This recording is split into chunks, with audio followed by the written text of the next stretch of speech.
আসসালামু আলাইকুম। হ্যালো বন্ধুরা, সবাই কেমন আছেন? আজকে আপনাদের সামনে আমি একটা নতুন ভিডিও নিয়ে এসেছি মোটরের কভার স্লিপ করানো। দেখতে পাচ্ছেন মোটরের কভারটা বেরিং একদম লুজ ইজি হয়ে গেছে। তো এটা আমি লেদে বাঁধবো, বাঁধার পরে এখন টার্নিং শুরু করে দিয়েছি। সেটাকে আরও বড় করে এখানে স্লিপ পরাবো। তো এই যে আমার হাতে স্লিপটা দেখতেছেন, এই স্লিপের মাপেতে আমি এটা বোরিং করে নিয়েছি।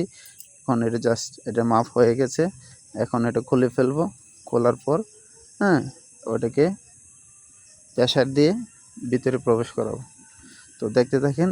আর আপনারা যারা আমার ভিডিওটা দেখতেছেন সবাই আমার চ্যানেলটিকে লাইক, কমেন্ট এবং সাবস্ক্রাইব করবেন এবং পাশে থেকে উৎসাহিত করবেন। এইভাবে বেরিংটাকে স্লিপটা রেডি করা হয়েছে। এই স্লিপটা এখন এর ভিতরে ঢুকাচ্ছি। দেখছেন ছোট একটা হ্যামার দিয়ে টুকরো টুকরো করে ঢুকাচ্ছি। তো দেখতে থাকুন সবাই। আর আশা করি আপনাদের সবার কাছে ভালো লাগবে। আর আপনাদের সাপোর্ট এবং সহযোগিতা পেলে আরও নতুন ভিডিও এবং আরও সহজ করে বানাবো, আপনাদের উৎসাহিত দেবেন। এই যে দেখতে পাচ্ছেন বেরিংটা এখন আর ইজি ঢুকছে না, বাড়িতে ঢুকাতে হচ্ছে। ঢুকানোর পরও